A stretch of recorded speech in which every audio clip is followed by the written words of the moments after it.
привет! Меня зовут доктор Яна. Сегодня я расскажу вам про вкус. Язык – одна из самых подвижных частей тела. Благодаря ему ты можешь разговаривать.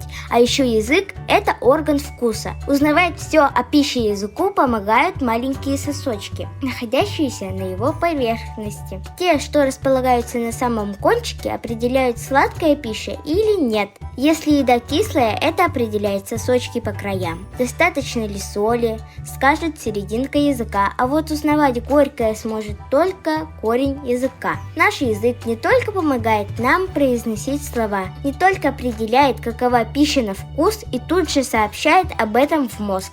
Есть у языка и другие задачи. Пока зубы пережевывают пищу, язык тоже не бездействует. Язык приводит в движение 10 различных мышц. Благодаря им он помогает зубам измельчить попавшую в рот еду. Сверху и снизу наш язык покрыт слизистой оболочкой, и поэтому мы почти не замечаем его движений. Не забудьте поставить лайк и жмите на колокольчик, чтобы не пропустить новое видео. Всем пока!